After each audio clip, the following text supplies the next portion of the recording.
And for those watching on YouTube, this is part of episode 2706 of the Survival Podcast. There'll be a link in the notes. And for those listening to the MP3 via iTunes or something like that, if you'd like to share the segment that we're going to talk about here with getting started with cryptocurrency, you can come to the show notes and you can find the video where you can share just this segment, which should be about 5 to 10 minutes long. So I just want to give you the super easy way to start with cryptocurrency today, and I want to give you what to do and what not to worry about. So I want to start out with what not to worry about. Stop worrying about the IRS and the government if you don't have any cryptocurrency and you just want to get started. This is the most asinine thing, and it's always some guy that has I only have $100 to get started with. Why are you worried about the IRS and $100? Stop it. Just stop it. And when I explain to you how all this works today, you're going to realize why that's really not the thing you need to be worried about. But the best thing I can advise anybody to do to get started with cryptocurrency is just go get a wallet. Get an app-driven wallet. I'm going to talk about Jack's Liberty because it's the wallet that I use and I'm comfortable with. Somebody's going to come in and say, you should use this or use that. Use whatever you want. It's okay. It really is. I don't have any brand loyalty beyond Jack's that I use it and I like it and it's always worked for me and I've been using it for years. So the Jack's Liberty wallet, you can go into the Android store or the iTunes store or whatever and download it to your phone. You won't have to give them any information. You won't have to put an ID in. You won't have to do anything. You just install it. When you do, you're going to get a passphrase. That passphrase will be how you rebuild your wallet if you lose it and how you put it on a second device. Write the passphrase down exactly, perfectly right. Make sure you have it exactly, perfectly right. And then go set up another device with it, enter it, and make sure before you do anything with it, before you have any money tied up in it, that you have it right. Now with the Jack's wallet, you can always reveal that passphrase. And you can learn all about the features of it in your own time.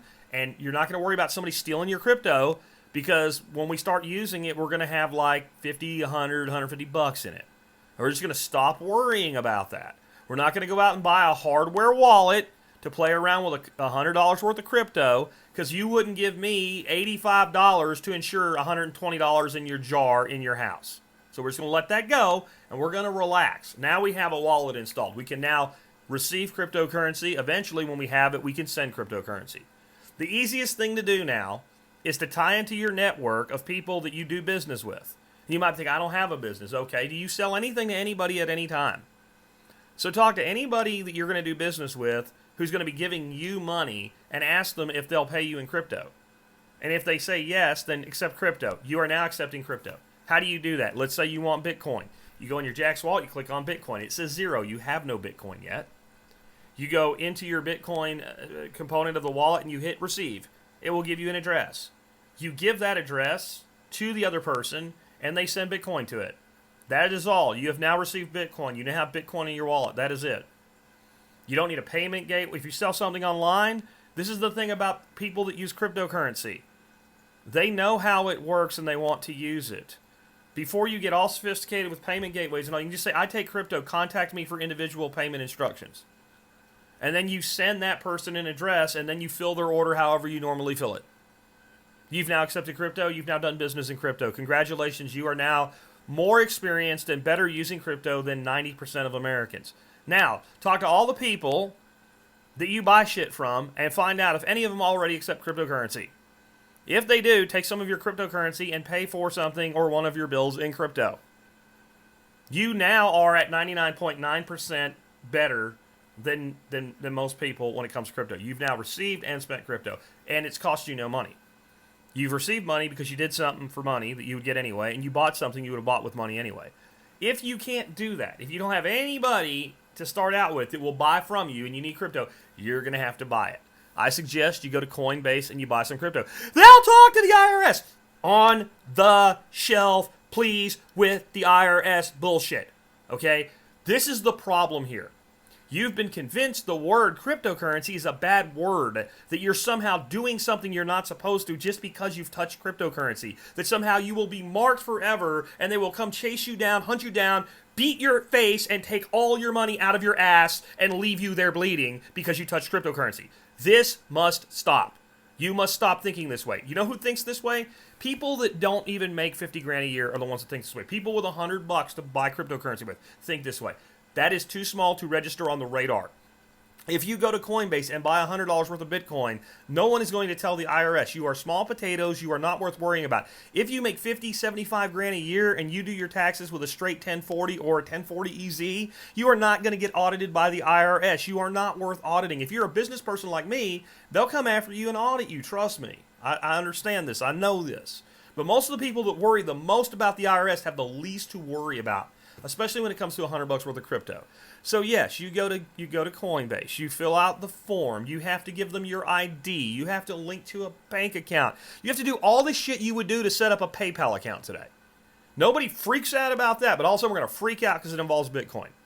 I bought my car with freaking Bitcoin.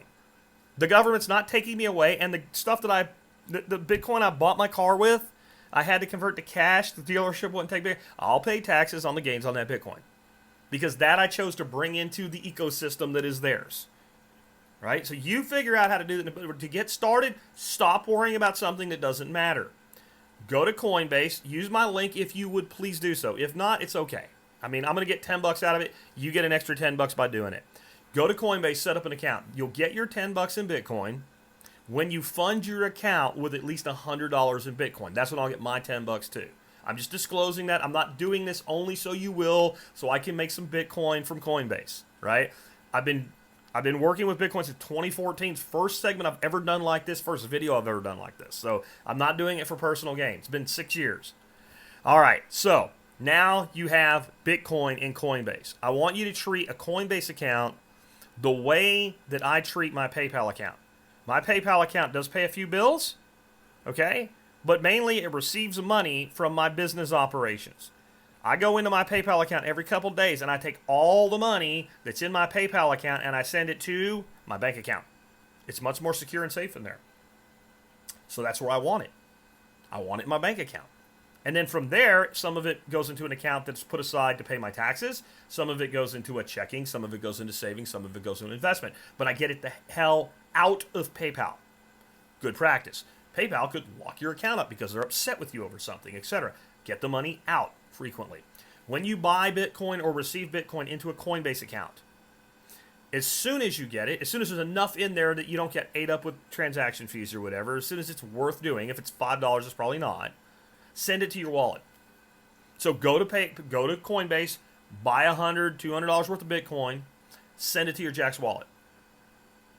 Now, it'll take you a while. You'll freak out. Oh my God, did I do it wrong? Well, it will be fine. Do make sure you put the address in right. Copy and paste is a good way to do that. Now you have it in your wallet. Now it's yours. Now, go find some people that take cryptocurrency and spend it. But I'm holding on to... Okay, you want to hold on to what? $100, $150? Okay. Buy $200 to $250 and go buy something with the rest, which would have been what you would have done with it if you left it as money. Learn how to use it. Learn how to use it. Don't be afraid to spend it. And understand that when you get the money from PayPal or from Coinbase, and it's not money, when you get the Bitcoin and you send it to your wallet, yes, if they ever were to go look at that record, they can see this was bought on this date and sent here. They don't know where it went or who it went to. If you hold it, you don't owe any taxes. If I buy Bitcoin today and move it to a wallet, and move it to another wallet, move it to another wallet, move it to another wallet, move it to another wallet, and move it to another wallet, but I haven't actually spent it or sold it, I owe nothing. Well, where is it? I moved it to a wallet. Can you show it to us? I've lost my keys. Can I write that down as a capital loss? Do you understand me? Now, this is why you use Jacks. This is where everybody breaks down and doesn't understand this most basic thing about Bitcoin. What really makes it, anonymous or pseudo-anonymous is that there's an address anybody can look at in a ledger. That's true. Whose address is that? It's this big long string of characters. Who owns that? If you bought it in Coinbase, well, you do. If they ever check the records. And the only records that Coinbase has given the IRS were for a specific period of time and transactions over $10,000. That's not you with your $100. And even if they do, so what? It's $100. Where is it? It's over here. Can I see it? No, I don't have to show it to you. I didn't sell it.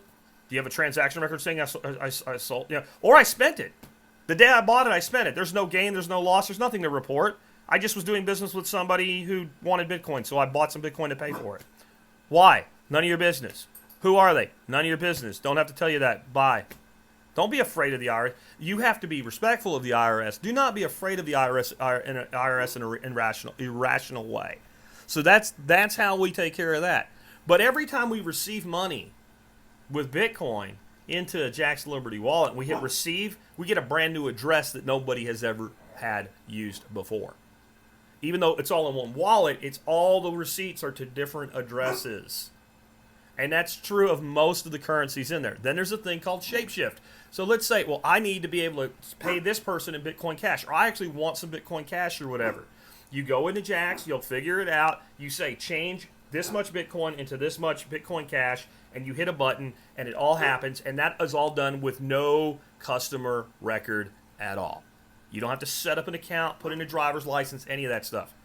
That's the best way to get started. I'm not going to go any longer than that. This went about 10 minutes. It's longer than I planned. But if you'll take that step, I'm not going to say you're going to become a cryptocurrency expert. What I'm going to say is you'll stop being afraid of it, and you're playing with a couple $100.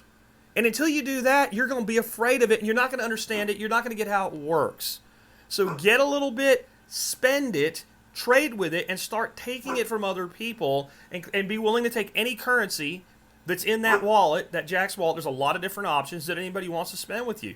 And you'll find there's like 3 or 4 that people actually use. So with that, we'll move on to another one. Remember, you guys can find this on the Survival Podcast link of the complete and total episode below.